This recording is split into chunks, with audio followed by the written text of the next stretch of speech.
I'm Sarah, 28 years old, and I just received the most beautiful wedding invitation I've ever seen. Cream-colored cardstock with gold foil lettering, delicate floral embossing around the edges, and my brother Michael's name elegantly scripted across the top. There's only one problem. My name isn't on it. I'm holding this gorgeous invitation that arrived in yesterday's mail, addressed only to my parents, and I'm realizing that I've been deliberately excluded from my own brother's wedding. The invitation specifies that this is an intimate celebration for close family and friends only, which apparently doesn't include me. Before we jump back in, tell us where you're tuning in from, and if this story touches you, make sure you're subscribed because tomorrow I've saved something extra special for you.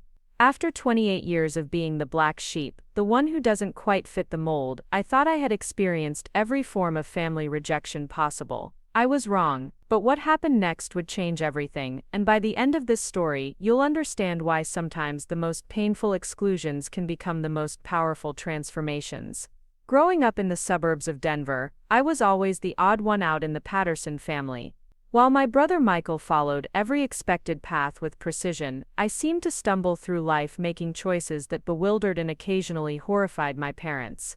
Michael was the star athlete in high school, the one who dated the homecoming queen, graduated summa cum laude from Colorado State, and landed a prestigious job at a consulting firm straight out of college. He bought his first house at 25, drives a sensible sedan, and has been with his fiancée Rebecca for 4 years in what my mother describes as the most stable relationship she's ever witnessed. I, on the other hand, spent my early 20s traveling through Southeast Asia with nothing but a backpack and a camera, documenting street art and local cultures for a blog that barely paid my expenses. I've had purple hair, multiple piercings, and once showed up to Christmas dinner with a temporary tattoo of a lotus flower on my forearm that my father stared at throughout the entire meal. I've worked as a freelance photographer, a yoga instructor, a bartender at a dive bar downtown, and currently make my living creating content for social media influencers who want to showcase alternative lifestyles. My apartment in the Arts District is filled with vintage furniture I've restored myself, plants that cascade from every available surface, and photographs I've taken during my travels covering nearly every wall. I wear vintage band t-shirts with flowing skirts, collect antique jewelry from estate sales, and prefer spending my weekends at local art markets rather than shopping malls. To my family, I might as well be from another planet. The differences between Michael and me became more pronounced as we entered adulthood. Family gatherings turned into subtle competitions where his achievements were celebrated while my unconventional choices were met with concerned questions and suggestions for more stable career paths.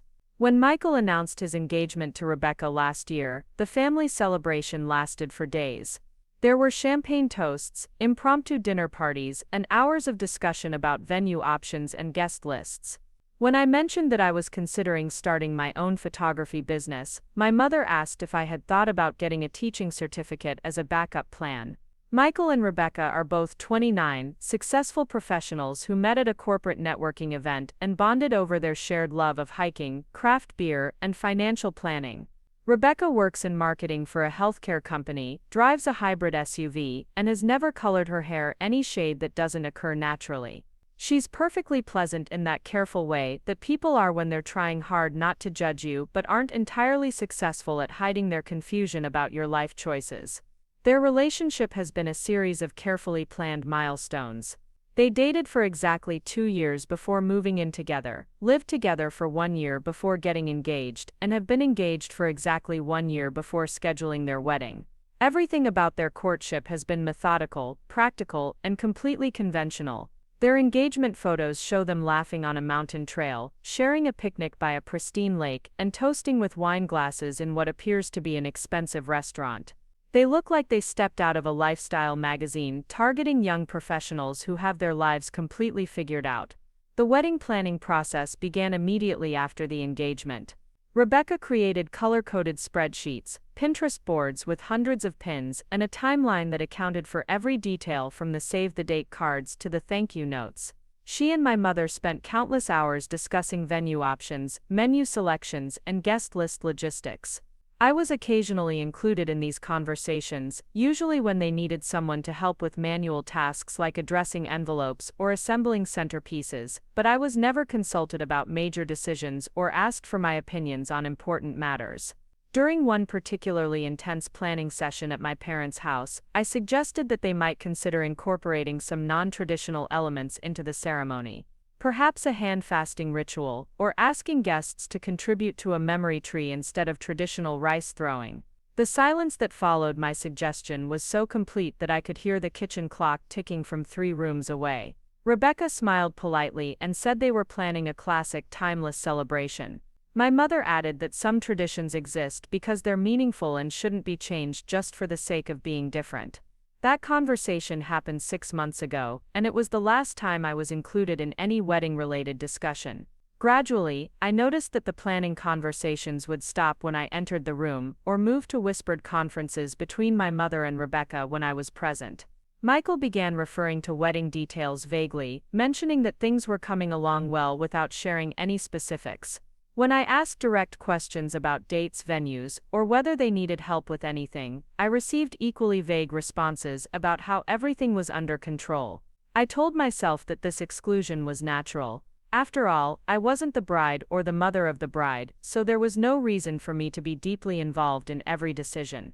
Perhaps they were trying to spare me from the stress of planning, or maybe they assumed I wouldn't be interested in the detailed logistics of creating a traditional wedding celebration. I convinced myself that the important thing was supporting Michael and Rebecca in whatever way they needed, even if that meant stepping back and giving them space to plan their perfect day. 3 weeks ago, I overheard my mother on the phone with my aunt discussing centerpiece options for the reception. She mentioned that the venue had a minimum guest count requirement, and that they were working hard to keep the celebration intimate while still including everyone who truly mattered. The phrase "everyone who truly mattered" stuck in my mind, creating a small knot of anxiety that I tried to ignore. 2 weeks ago, I ran into Rebecca at the grocery store. She was buying supplies for what she mentioned was a tasting party with the caterer. When I asked if this was something I could attend to help provide feedback, she looked genuinely surprised by the question. She explained that it was just going to be the immediate families trying different menu options, nothing elaborate. The fact that she didn't consider me immediate family was a revelation that hit me harder than I expected. Last week, my mother mentioned that she needed to finalize her outfit for the wedding because the photographer would be taking family portraits before the ceremony. When I asked what I should wear for the photos, she paused for a long moment before saying she would check with Rebecca about the color scheme and get back to me. She never did. The invitation arrived yesterday, and seeing it confirmed what I had been trying not to acknowledge for weeks. The elegant cardstock listed Mr. and Mrs. Robert Patterson as invitees, with no mention of additional family members or plus ones. There was no separate invitation addressed to me. No note explaining the oversight. No phone call to discuss the details. Just a beautiful invitation that made it crystal clear that I was not invited to my own brother's wedding. I spent the entire evening staring at that invitation, trying to make sense of the situation.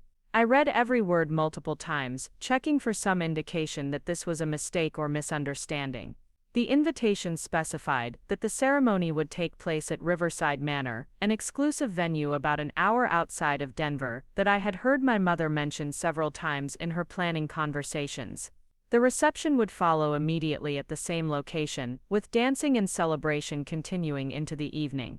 The more I studied the invitation, the more details I noticed that made it clear this was not an intimate gathering as I had been led to believe. The formal language suggested a significant celebration.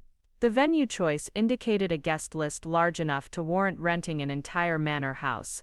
The schedule described a full day of festivities that would require substantial planning and coordination.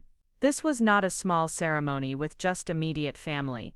This was a traditional wedding celebration from which I had been deliberately excluded. I called my mother this morning, hoping there had been some mistake with the mailing or oversight in the invitation process. When she answered, her voice had that careful tone she uses when she's preparing to have a difficult conversation. I mentioned receiving the invitation and asked about the plans for the wedding. She was quiet for a moment before explaining that Michael and Rebecca had decided to keep the celebration very small and focused on people who were most supportive of their relationship and life choices. The implication was clear, though she didn't say it directly. I was not considered supportive of their relationship and life choices. My unconventional lifestyle, my alternative career path, and my suggestion for non-traditional wedding elements had marked me as someone who didn't belong at their celebration. I was the family member who might say something inappropriate, suggest something unconventional, or simply not fit into the picture they wanted to create of their perfect wedding day. When I asked directly if I was invited to the wedding, my mother sighed deeply before saying that it was Michael's decision to make, and that I should respect his choice to create the celebration he and Rebecca wanted. She suggested that perhaps we could all get together for a casual dinner after they returned from their honeymoon to celebrate as a family then. The dismissal was gentle but absolute. After hanging up the phone, I sat in my apartment surrounded by the evidence of my different life choices. My vintage furniture, my travel photographs, my collection of books about alternative spirituality and creative living suddenly felt like indictments rather than expressions of my personality. For the first time in years, I questioned whether my determination to live authentically had been worth the cost of family acceptance. I have always prided myself on being independent, on creating a life that reflected my values rather than conforming to expectations. I chose experiences over possessions, creativity over security, and authenticity over approval. These choices had led to incredible adventures, meaningful work, and a sense of personal fulfillment that I wouldn't trade for anything. But sitting with that wedding invitation, I realized that my choices had also led to isolation from the people who were supposed to love me unconditionally. The exclusion from Michael's wedding felt like the culmination of years of subtle rejection.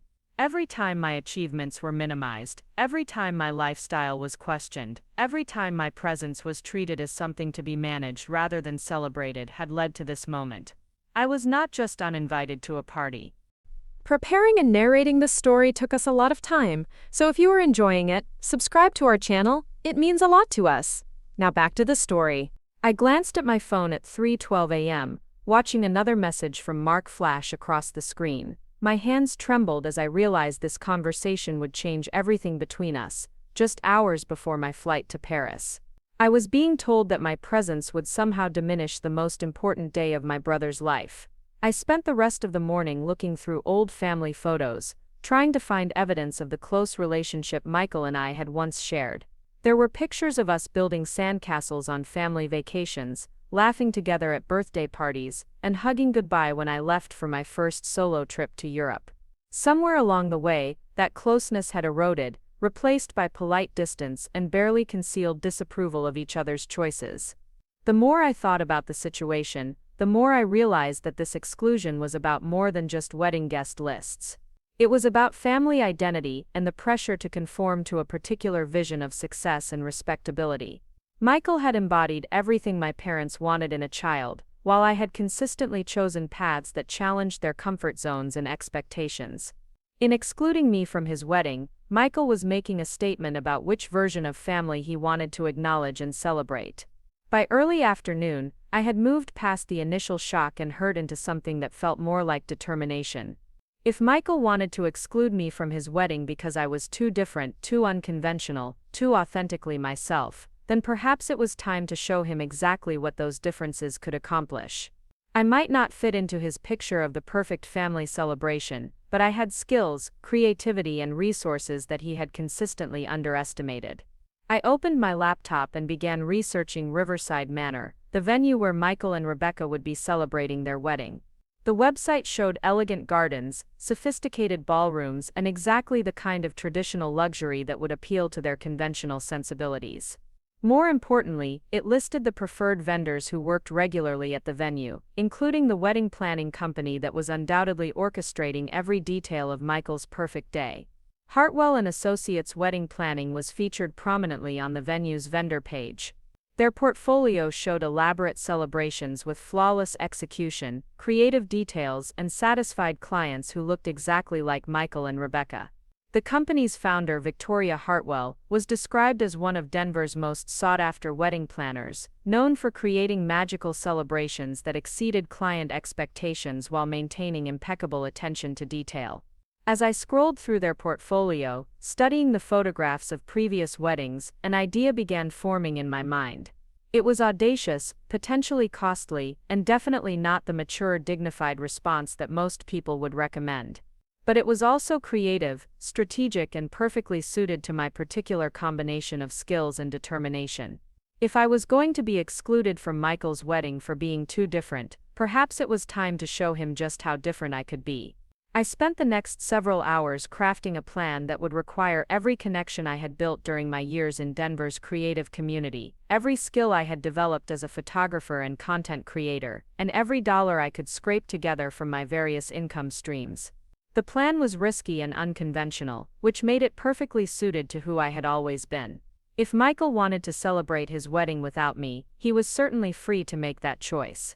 But I was equally free to create my own celebration, one that would demonstrate exactly what he was missing by excluding me from his life. The first step was contacting Victoria Hartwell directly. According to her website, Hartwell & Associates was booked solid for the next 18 months, with a waiting list for clients hoping to secure their services for future celebrations. Their pricing started at figures that made my monthly rent look like pocket change, but I had something more valuable than money to offer. I had a story, a platform, and the ability to create content that could showcase their work to audiences they had never reached before. I crafted an email that was professional, creative, and impossible to ignore. I introduced myself as a content creator and photographer who specialized in alternative lifestyle documentation, with a combined social media following of nearly 50,000 people across various platforms.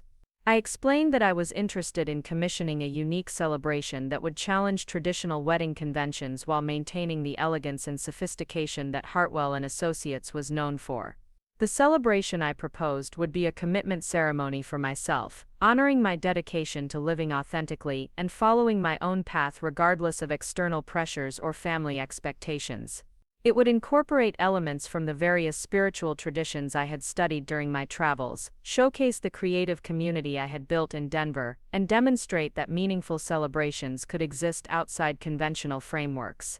Most importantly, it would take place on the same weekend as Michael's wedding, serving as a powerful statement about the value of inclusion, acceptance, and authentic self-expression.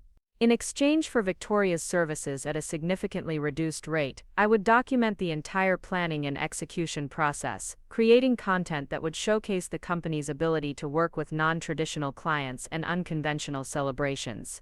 The content would be distributed across my platforms and potentially picked up by larger publications interested in alternative wedding stories. This partnership would demonstrate that Hartwell & Associates could create magic for any client, regardless of how their vision differed from traditional expectations. I hit send on the email before I could second-guess myself, then immediately began reaching out to everyone in my creative network who might be interested in participating in such an unconventional celebration. The response was overwhelming. Artists who had been waiting for an opportunity to showcase their work in an elegant setting, musicians who wanted to perform for sophisticated audiences, photographers who were excited about documenting something completely unique, and friends who understood exactly what this celebration represented in terms of self-affirmation and family dynamics. Within hours, I had assembled a team of creative professionals who were as excited about this project as I was. Maya, a floral designer who specialized in wildflower arrangements and sustainable practices, volunteered to create centerpieces that would incorporate plants and flowers from my own garden. David, a chef who ran a successful catering company, focused on locally sourced ingredients, offered to design a menu that would reflect the global influences from my travels. Lisa, a musician who performed at intimate venues throughout Denver, suggested creating a playlist that would blend traditional ceremony music with songs that had been meaningful during my various adventures. The more I discussed the project with my creative community, the more elaborate and meaningful it became. This wasn't just about proving a point to Michael and my family. It was about celebrating the life I had built, the community I had created, and the authentic path I had chosen despite constant pressure to conform. It was about demonstrating that meaningful celebrations could honor unconventional lives, and that families of choice could be just as powerful as families of origin. By evening, I had received a response from Victoria Hartwell herself. Her email was professional but intrigued. She mentioned that Hartwell & Associates had been looking for opportunities to expand their portfolio beyond traditional weddings, and that my proposal represented exactly the kind of creative challenge they enjoyed. She suggested we meet the following morning to discuss the details and explore whether we could create something truly special together. I spent the rest of the evening preparing for that meeting, gathering examples of my work, outlining my vision for the celebration, and calculating exactly how much I could afford to invest in this project. The numbers were intimidating, but not impossible. I would need to use most of my savings, pick up additional freelance projects, and possibly sell some of my vintage furniture collection, but the cost would be manageable if Victoria was willing to work within my budget constraints. More than the financial investment, this project represented an emotional commitment to fully embracing who I had always been rather than apologizing for my differences. For years, I had tried to find ways to fit into my family's expectations while still maintaining my authentic self. I had toned down my appearance for family gatherings, avoided discussing my more unconventional experiences, and consistently tried to prove that my alternative lifestyle choices were valid and meaningful. This celebration would be the opposite of that approach. Instead of trying to blend in, I would create something so uniquely myself that it couldn't be ignored or dismissed. As I prepared for bed that night, I realized that regardless of how the meeting with Victoria went, I had already achieved something important. For the first time since receiving Michael's wedding invitation, I felt empowered rather than rejected. Instead of focusing on the celebration I had been excluded from, I was creating a celebration that would honor everything I had built and everyone who had supported me along the way. The plan was audacious, expensive, and completely unprecedented. It would require months of coordination, significant financial investment, and the kind of creative collaboration that I had never attempted on such a scale.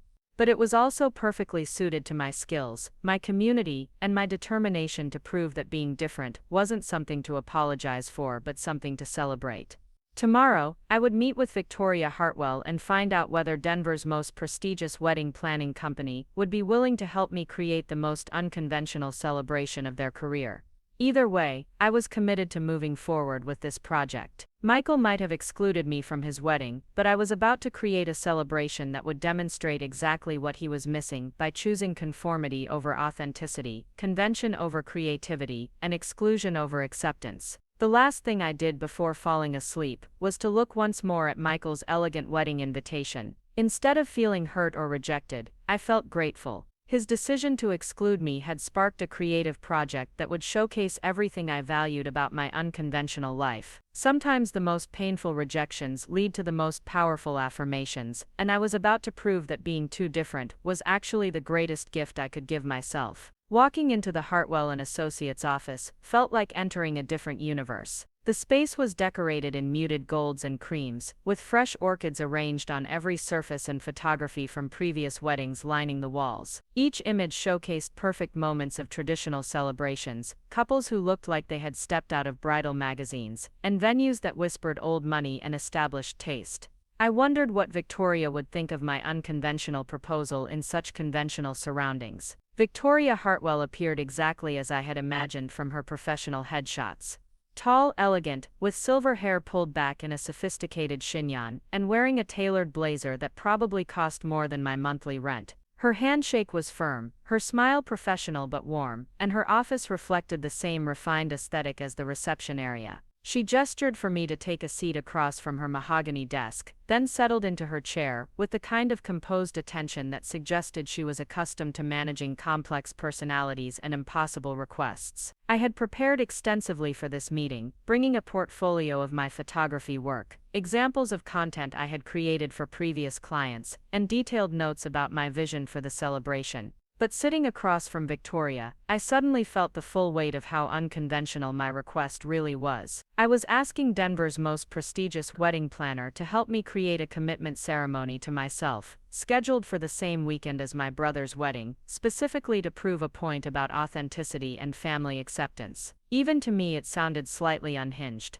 Victoria began by asking about my background and how I had learned about her company. I explained my connection to Denver's creative community, my work as a photographer and content creator, and my platform reach across various social media channels. She listened intently, occasionally asking clarifying questions about my audience demographics and engagement rates. It became clear that she was evaluating not just my ability to pay for her services, but also the potential marketing value of our collaboration. When she asked about the specific celebration I wanted to create, I took a deep breath and launched into my explanation. I described my vision of a commitment ceremony that would honor my dedication to living authentically, incorporating spiritual elements from my travels and showcasing the creative community I had built in Denver. I mentioned my desire to demonstrate that meaningful celebrations could exist outside traditional frameworks, and that families of choice could be just as significant as families of origin. Victoria's expression remained neutral throughout my explanation, though I caught glimpses of intrigue in her eyes when I mentioned specific details about the ceremony I envisioned.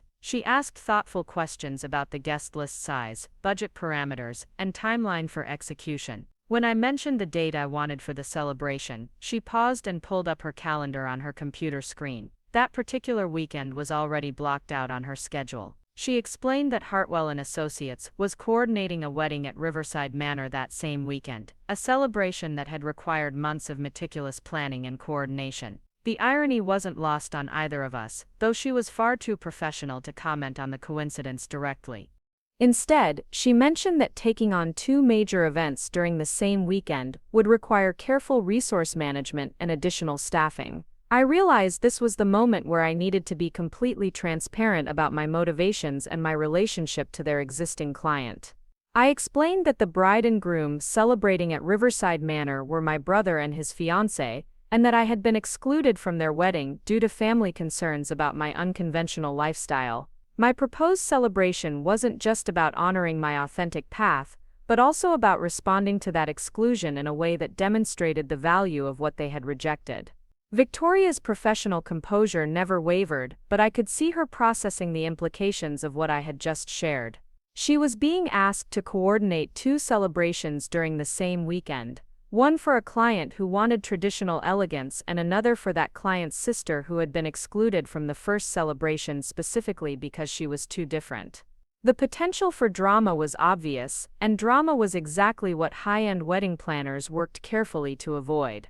After a long moment of consideration, Victoria leaned back in her chair and asked me to walk her through exactly what I envisioned for this celebration. She wanted specific details about every element, from the ceremony structure to the reception activities to the guest experience. Her questions were probing and comprehensive, designed to determine whether I had a clear vision for this event or whether I was simply reacting emotionally to a family conflict. I pulled out my notebook and began describing the ceremony in detail. The celebration would begin at sunset in a garden setting, with guests seated in a circle rather than traditional rows. I would walk down an aisle lined with candles and flowers from my own garden, carrying a bouquet that incorporated meaningful elements from my travels. Instead of exchanging vows with a partner, I would make commitments to myself about continuing to live authentically, pursuing creative fulfillment, and surrounding myself with people who celebrated rather than merely tolerated my differences. The reception would showcase the creative community I had built in Denver. Local artists would display their work throughout the venue, creating a gallery atmosphere where guests could appreciate the talent and innovation that flourished in alternative spaces. Musicians would perform original compositions, blending traditional ceremony music with global influences from my travels. The menu would feature dishes inspired by cuisines I had encountered during my adventures, prepared with locally sourced ingredients that reflected my commitment to sustainable living. Victoria listened intently, occasionally taking notes and asking clarifying questions about logistics and feasibility. She seemed particularly interested in the artistic elements and the potential for creating a visually stunning celebration that would photograph beautifully. When I mentioned my plan to document the entire process for my social media platforms, she asked detailed questions about my content strategy and distribution timeline. The conversation shifted to budget considerations, and this was where the reality of my proposal became most challenging. Victoria's standard packages started at price points that represented most of my annual income, and even her most basic services were beyond what I could afford without significant financial sacrifice.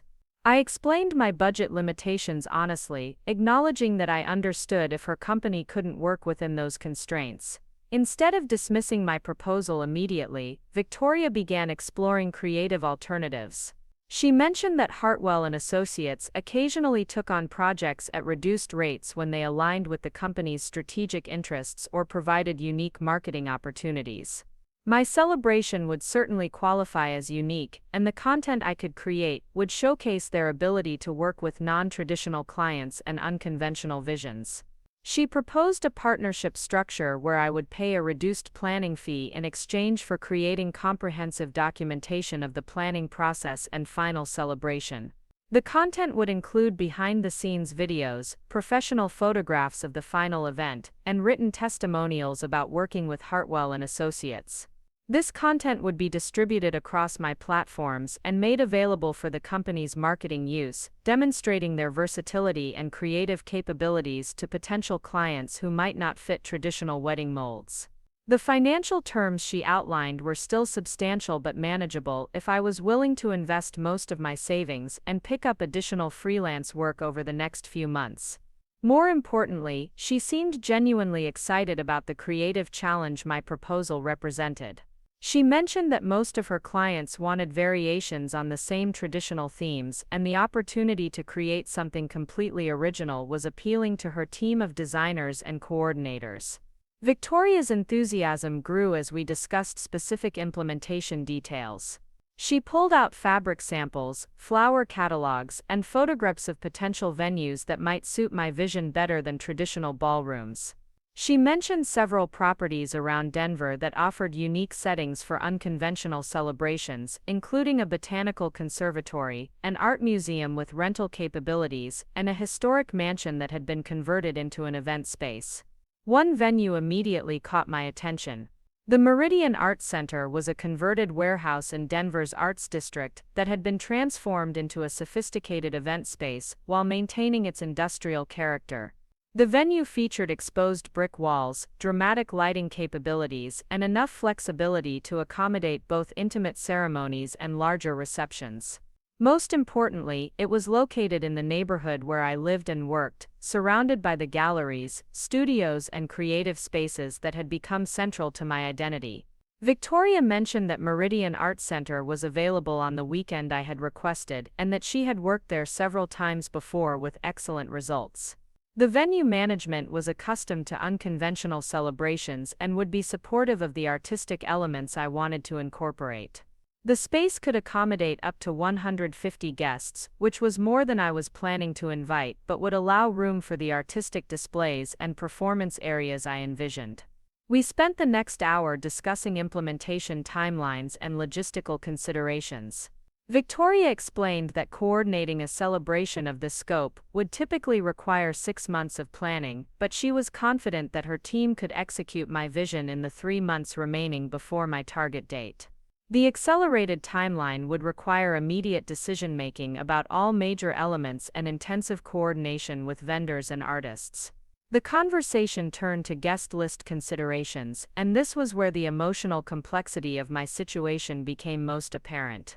I wanted to invite everyone who had supported and celebrated my authentic journey, including friends from my travels, members of Denver's creative community, and former colleagues who had become genuine friends.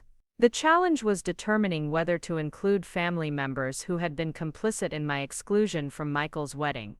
Victoria approached this topic with the diplomatic skill that undoubtedly made her successful with challenging family dynamics. She suggested that I consider the guest list in terms of who would genuinely celebrate and support the commitments I was making to myself, rather than focusing on who should be included for traditional reasons. The celebration would be most meaningful if every person present was truly invested in honoring the authentic life I had built. I realized that this meant my parents would probably not be invited. While they had never been actively cruel about my lifestyle choices, their consistent pressure for me to conform and their complicity in excluding me from Michael's wedding made it clear that they weren't prepared to celebrate my authenticity. Including them would create the same dynamic of judgment and disappointment that had characterized most family gatherings, undermining the very purpose of the celebration. The decision felt simultaneously liberating and heartbreaking. I was choosing to prioritize authentic celebration over family obligation, but that choice carried real emotional costs. Victoria seemed to understand the complexity of my feelings without requiring detailed explanation. She simply noted that guest list decisions could be finalized over the next few weeks, as I had time to consider who would contribute most positively to the celebration's atmosphere. By the end of our meeting, we had outlined a comprehensive plan for creating exactly the kind of unconventional celebration I had envisioned. Victoria would coordinate all vendor relationships, manage timeline implementation, and ensure that every element aligned with my vision of honoring authentic living. I would provide content creation, artistic direction, and the creative community connections that would make the celebration unique. The partnership felt like a validation of everything I had been trying to prove about the value of unconventional choices. Victoria Hartwell, who represented the pinnacle of traditional wedding planning sophistication, was excited about helping me create a celebration that challenged every conventional assumption about meaningful ceremonies. If she could see the value in what I was proposing, perhaps my family's inability to appreciate my authenticity said more about their limitations than mine. Walking out of Victoria's office, I felt a surge of energy and determination that I hadn't experienced since before receiving Michael's wedding invitation. Instead of feeling excluded and diminished, I was actively creating something that would celebrate everything about myself that my family had found problematic. The celebration would demonstrate that being different wasn't a flaw to be corrected, but a strength to be honored and showcased. The next few days were a whirlwind of vendor meetings, creative brainstorming sessions, and logistical coordination. Victoria introduced me to her preferred florist, who was immediately intrigued by my vision of incorporating wildflowers and plants from my own garden into more traditional arrangements. We discussed creating centerpieces that would tell the story of my travels, with flowers and plants that represented different countries and experiences that had shaped my perspective. The catering consultation revealed another opportunity to showcase my unconventional approach to life choices. Instead of traditional wedding menu options, I worked with the chef to design a selection of small plates inspired by street food from my travels, elevated with sophisticated preparation techniques and presentation. We planned dishes that reflected the markets of Bangkok, the coastal cuisine of Portugal, and the spice blends I had learned to appreciate in Morocco, all prepared with locally sourced ingredients that aligned with my commitment to sustainable living. Maya, my floral designer friend, was thrilled to collaborate with Victoria's team on creating arrangements that would blur the line between traditional elegance and bohemian creativity. She proposed incorporating succulents, air plants, and flowering vines into the centerpieces, creating living artworks that guests could take home and continue growing. The arrangements would represent the ongoing nature of personal growth and authentic living, rather than the static beauty of cut flowers that would wither after the celebration. David, the chef I had connected with, worked with Victoria's preferred catering company to develop a menu that would surprise and delight guests while honoring the global influences that had shaped my palate. We planned a progression of small plates that would encourage mingling and conversation, rather than the formal seated dinner that characterized most traditional celebrations. The food would be served at stations throughout the venue, encouraging guests to move around, explore the artistic displays, and engage with different groups throughout the evening. Lisa, the musician, collaborated with Victoria's preferred sound engineer to design an audio experience that would seamlessly blend traditional ceremony music with global influences and contemporary compositions. We planned live performances during the ceremony and reception, with recorded music filling the spaces between performances. The soundscape would evolve throughout the evening, beginning with contemplative pieces during the ceremony and building to more celebratory rhythms as the night progressed. Each vendor meeting reinforced my confidence that this celebration would accomplish exactly what I had hoped. I was creating something that showcased the beauty, creativity, and meaningfulness of the unconventional path I had chosen. Every element reflected choices I had made about how to live authentically, and the final result would demonstrate to anyone who attended that different didn't mean lesser. The most challenging aspect of the planning process was managing my own emotions about the family dynamics that had inspired this celebration. There were moments when I questioned whether I was being vindictive rather than constructive, whether I was creating something beautiful or simply reacting to rejection with elaborate spite. Victoria proved to be unexpectedly helpful in navigating these concerns. During one of our planning sessions, she mentioned that she had coordinated celebrations for several clients who were responding to family conflicts or relationship challenges. In her experience, the celebrations that felt most authentic and meaningful were those that focused on affirming positive values rather than proving negative points. She encouraged me to consider what I wanted guests to understand about my life and choices, rather than focusing primarily on what I wanted to prove to my family.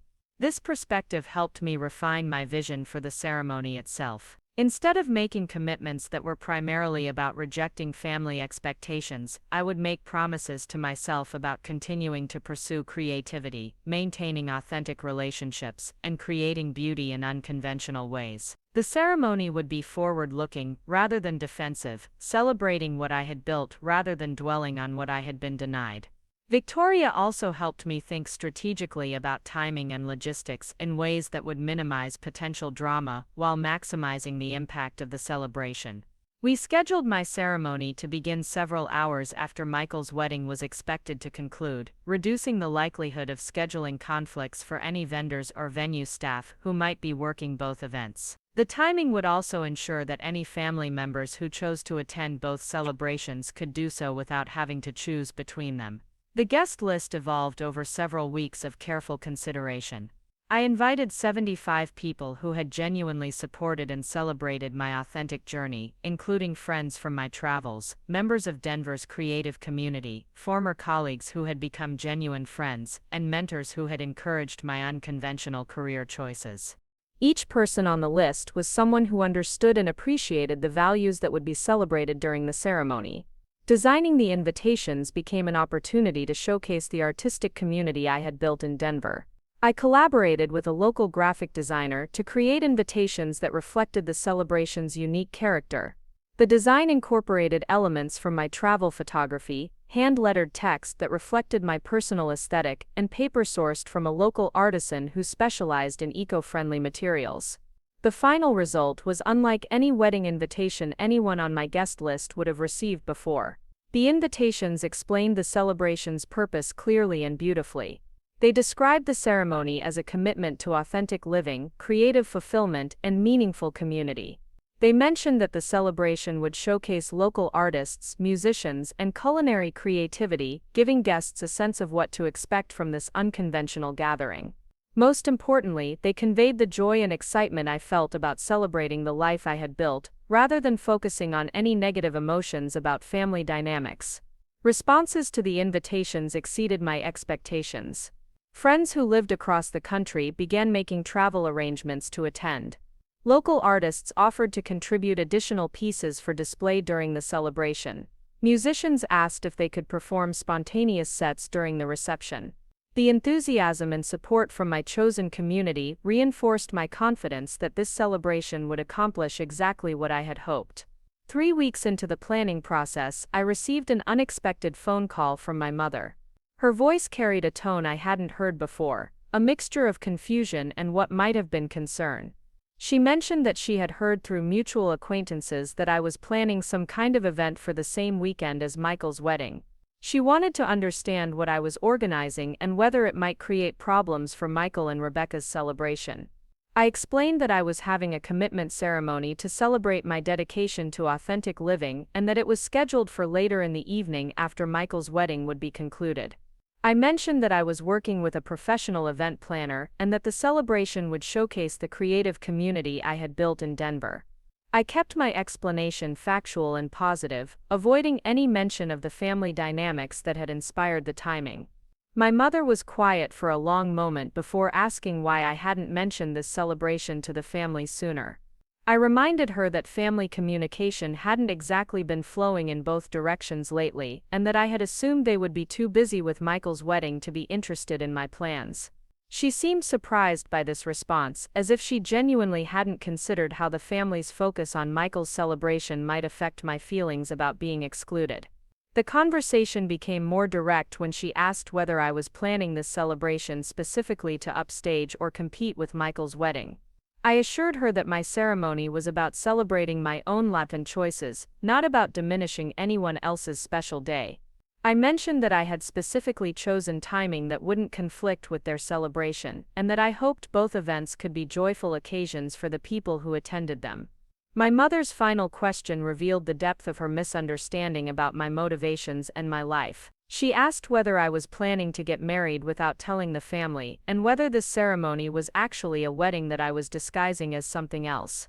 When I explained that this was genuinely a commitment ceremony to myself, honoring my dedication to living authentically, she seemed completely baffled by the concept. After ending the call, I realized that my family's inability to understand my celebration reflected the same fundamental disconnect that had led to my exclusion from Michael's wedding. They couldn't conceive of a meaningful ceremony that didn't follow traditional patterns, just as they couldn't appreciate a meaningful life that didn't follow conventional expectations. Their confusion about my celebration was actually validation that I was creating something authentically different from their narrow definition of appropriate celebrations. The morning of my celebration arrived with the kind of perfect September weather that makes Denver magical. Clear skies, gentle breeze, and the golden light that photographers dream about. I woke up in my apartment surrounded by the organized chaos of final preparations, feeling a mixture of excitement and nervous energy that I hadn't experienced since my first solo photography exhibition 3 years ago. Victoria had scheduled the day with military precision. Hair and makeup at 9, final vendor confirmations at 11, dress fitting and photography at 1, and venue setup beginning at 3. The celebration would begin at sunset, exactly as I had envisioned during that first meeting in her office 2 months ago. Everything was coordinated perfectly, which made the text message I received at 8:30 all the more shocking. The message was from Rebecca, my brother's fiancée, and it was brief but loaded with implications. She wanted to meet for coffee before both of our celebrations began. She mentioned that there were things about the wedding planning process that I deserved to know, and that she couldn't go through with her wedding without clearing the air about some decisions that had been made without her full agreement.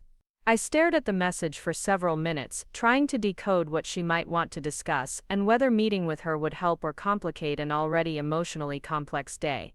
Part of me was curious about what she felt compelled to share, but another part worried that whatever she wanted to say might undermine the confidence and joy I had been building around my own celebration. After consulting with Victoria, who advised that clarity was usually better than uncertainty on important days, I agreed to meet Rebecca at a neutral coffee shop halfway between our locations. She was already seated at a corner table when I arrived, looking elegant in a white silk blouse and perfectly styled hair, but with an expression that suggested she hadn't slept well. Rebecca began by congratulating me on my celebration and mentioning that she had heard wonderful things about the planning process from mutual acquaintances in Denver's event industry. She seemed genuinely interested in the concept of a commitment ceremony to oneself, asking thoughtful questions about the inspiration and meaning behind the celebration. Her curiosity felt authentic rather than polite, which surprised me given our limited previous interactions. The conversation shifted when she mentioned that she had learned about my celebration through Victoria Hartwell, who had mentioned during a vendor coordination call that she was managing 2 events that weekend. Rebecca had put together the connection and realized that her wedding planner was also coordinating a celebration for her fiancé's sister, whom she knew had been excluded from their wedding. What Rebecca shared next transformed my understanding of the family dynamics that had led to my exclusion. She explained that the decision to limit their wedding to what had been described to me as an intimate gathering of close family and friends had not been entirely accurate. Their guest list actually included over 120 people, including extended family members, college friends, and professional colleagues. More significantly, the decision to exclude me had not been driven primarily by concerns about my unconventional lifestyle, as I had been led to believe. According to Rebecca, my parents had pressured Michael to keep me off the guest list because they were worried about potential conflicts or drama that might arise from including me.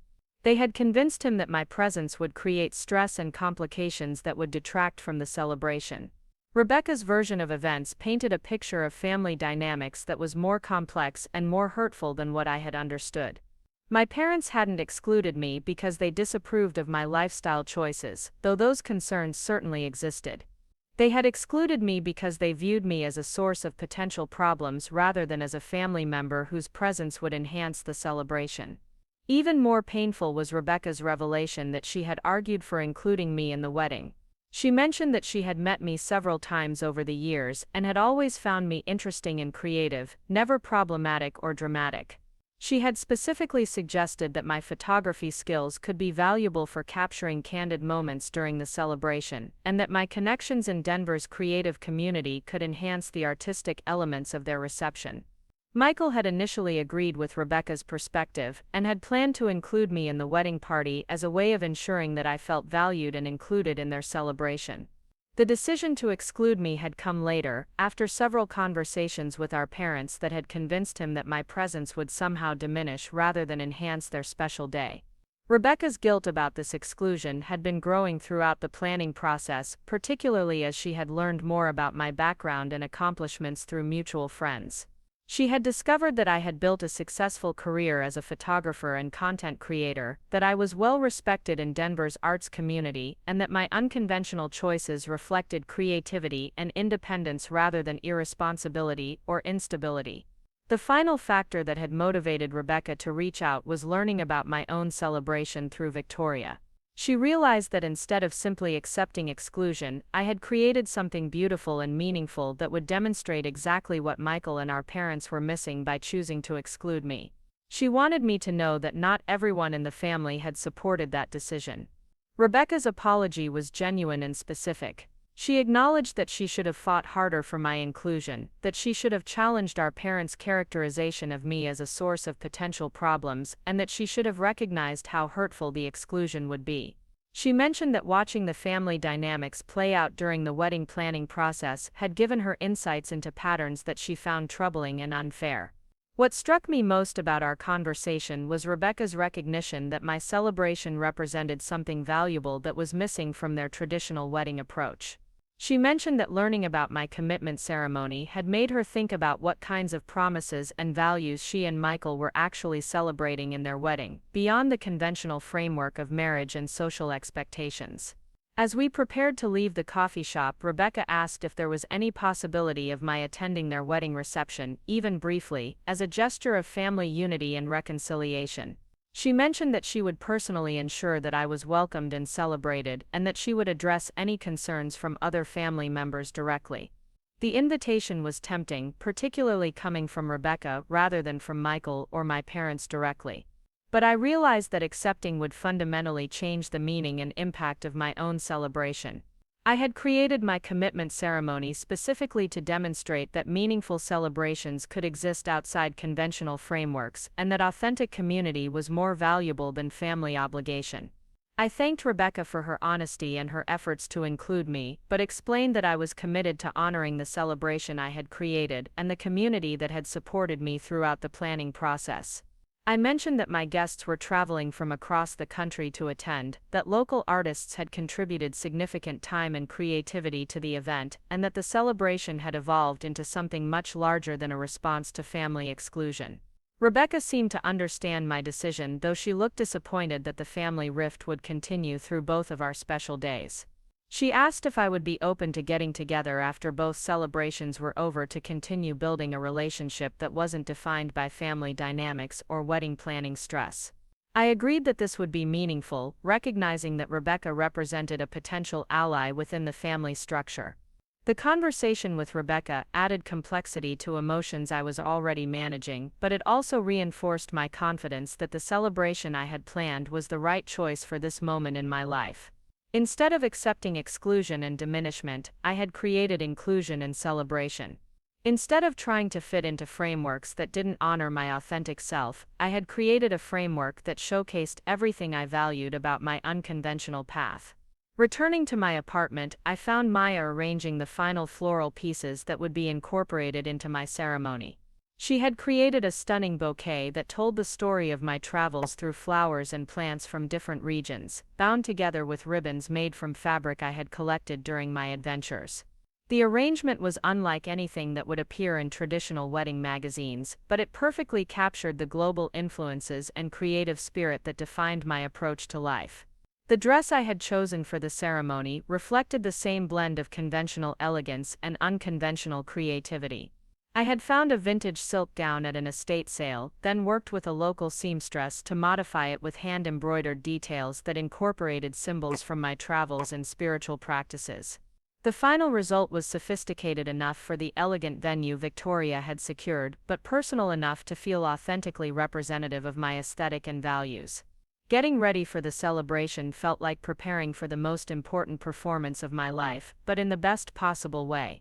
Each element of my appearance and the ceremony itself had been chosen to reflect authentic aspects of who I had become through years of unconventional choices. The hair and makeup artist Victoria had recommended understood my vision perfectly, creating a look that was polished and sophisticated, while still feeling natural and true to my personal style. As the afternoon progressed and vendor teams began setting up at Meridian Arts Center, I received regular updates from Victoria about the transformation taking place. The industrial space was being converted into an elegant garden setting, with strategic lighting, flowing fabric installations, and artistic displays that would showcase the creative community I had built in Denver. Maya's floral arrangements were being positioned throughout the venue, creating focal points that would guide guests through different areas during the reception. David's catering team was preparing the globally inspired menu we had developed, with presentation stations that would encourage mingling and conversation. Lisa and her fellow musicians were conducting sound checks and arranging their instruments for performances that would blend traditional ceremony music with contemporary compositions. The artistic displays were perhaps the most meaningful element of the venue transformation. Local painters, sculptors, and photographers had contributed pieces that reflected themes of authentic living, creative expression, and personal transformation. Each piece had been chosen not just for its aesthetic value, but for its connection to the values and experiences that would be celebrated during the ceremony. At 4 o'clock, I received a text message that stopped me cold. It was from Michael, my first direct communication from him since the coffee shop conversation with Rebecca that morning. His message was brief but loaded with implication. He had learned about my celebration through Rebecca, and he wanted me to know that he respected my choice to create my own meaningful event. He also wanted me to know that excluding me from his wedding had been a mistake that he regretted. The apology was welcome but complicated. It came hours before both of our celebrations were scheduled to begin, too late to change the plans that had been set in motion, but early enough to add emotional complexity to an already charged day. I appreciated Michael's recognition that the exclusion had been hurtful, but I also wondered whether his regret was genuine or simply a response to learning about the elegant celebration I had planned. I decided not to respond to Michael's message immediately, recognizing that both of us needed to focus on our respective celebrations and the communities we had chosen to honor.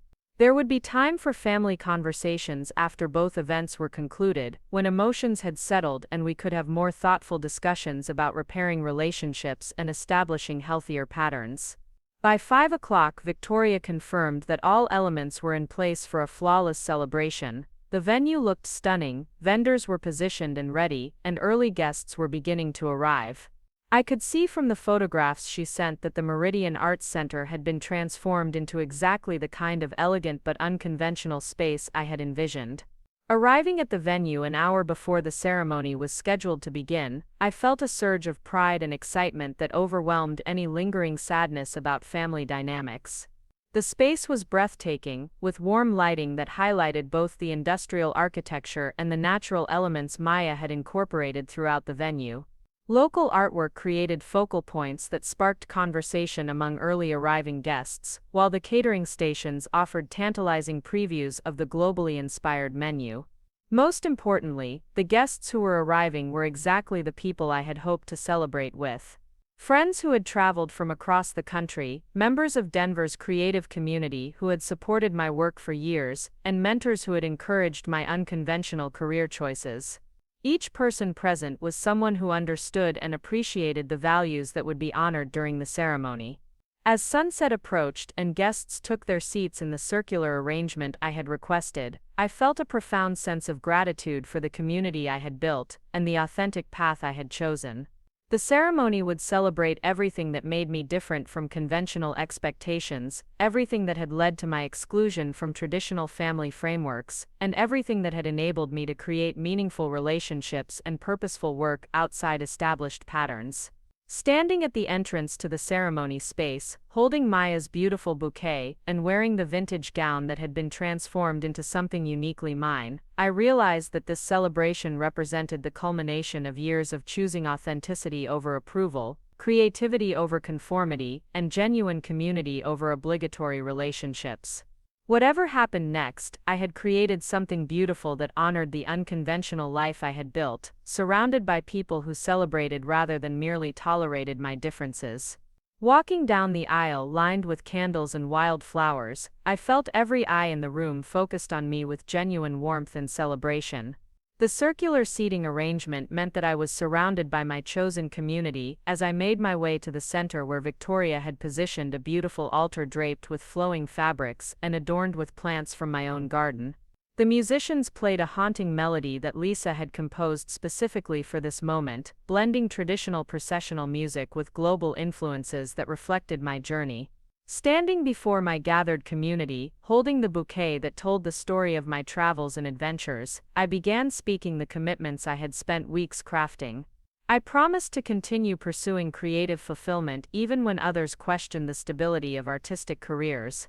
I committed to surrounding myself with people who celebrated my authenticity rather than merely tolerating my differences. I vowed to trust my instincts about meaningful experiences over conventional expectations of success. Each commitment felt powerful as I spoke it aloud, witnessed by people who understood and supported the values I was honoring.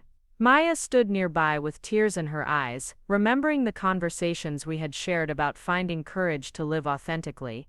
David smiled from his position near the catering stations, thinking of the creative risks we had both taken to build businesses that reflected our passions. Lisa nodded from behind her instruments, recognizing the dedication required to create art that might not find mainstream acceptance. As I concluded my commitments, something unexpected happened. A murmur ran through the crowd as additional guests appeared at the venue entrance. I turned to see Rebecca entering with a small group that included Michael and, to my complete shock, my parents. They stood uncertainly at the back of the space, clearly unsure whether they were welcome, but having made the decision to witness this celebration they had initially dismissed. Victoria appeared at my side, whispering that she had received a call 30 minutes earlier asking if additional guests could attend. She had made the decision to allow them entry, believing that reconciliation opportunities should be supported when they arose naturally. I could see the concern in her eyes as she waited for my reaction to this unexpected development. The presence of my family transformed the energy of the gathering, but not in the negative way I might have expected. Instead of feeling invaded or judged, I felt a profound sense of vindication. They were witnessing exactly what they had dismissed when they excluded me from Michael's wedding. They could see the elegant celebration I had created, the talented community I had built, and the meaningful ceremony that honored values they had never understood. Michael looked around the transformed venue with obvious amazement.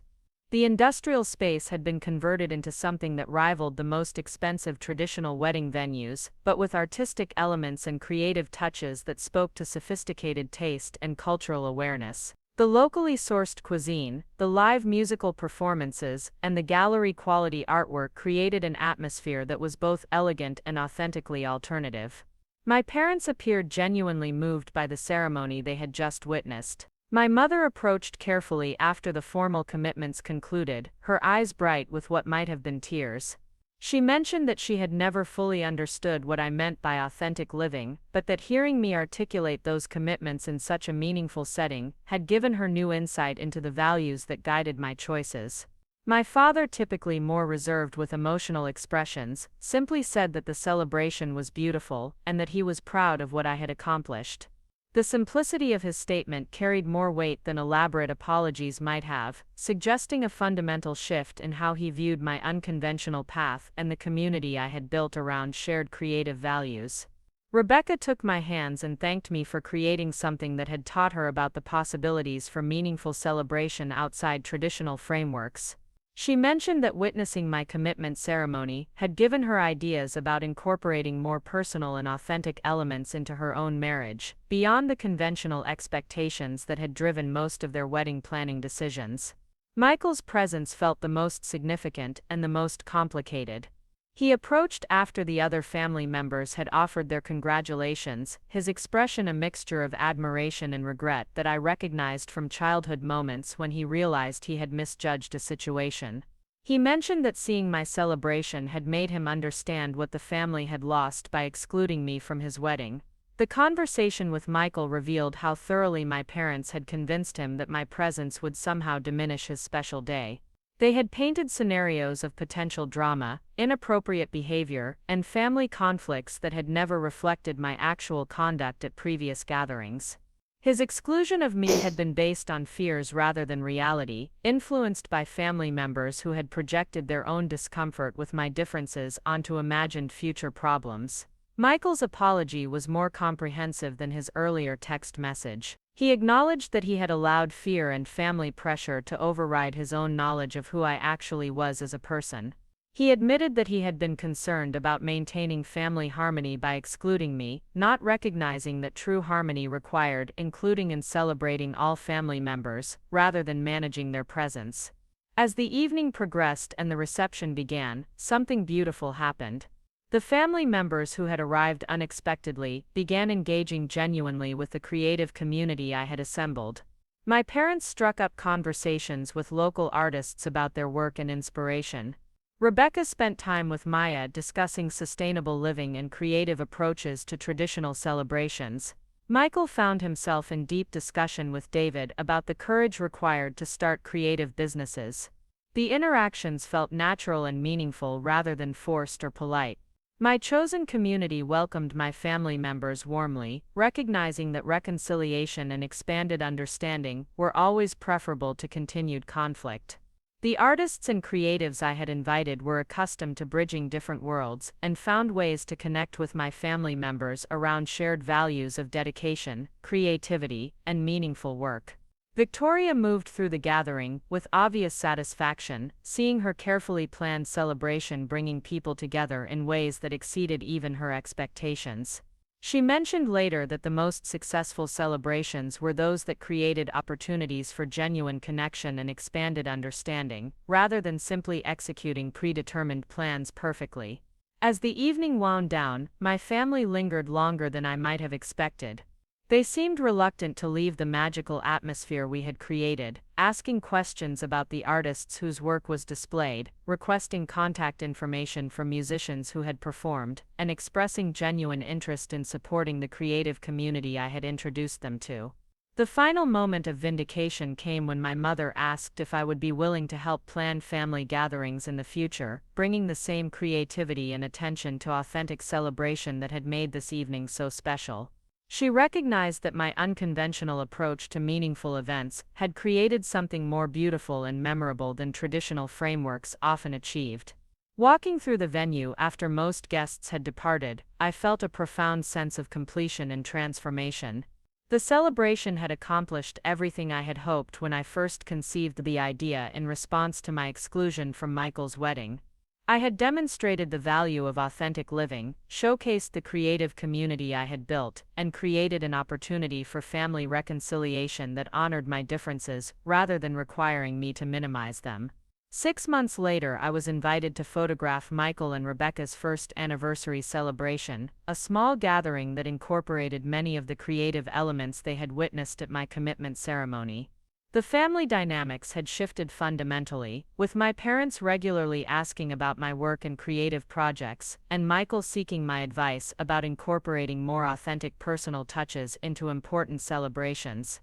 The most significant change was in how I felt about my place within the family structure. Instead of being the problematic member who needed to be managed or excluded, I had become the creative consultant who could help bring beauty and authenticity to family gatherings. My differences were now viewed as assets rather than liabilities, resources that enhanced celebrations rather than complications that needed to be minimized. My commitment ceremony had achieved something more powerful than simple vindication. It had transformed family dynamics by demonstrating the positive value of the very qualities that had previously led to my exclusion. Being too different was no longer a problem to be solved, but a gift to be celebrated and shared. Up next, you've got 2 more standout stories right on your screen. If this one hit the mark, you won't want to pass these up. Just click and check them out.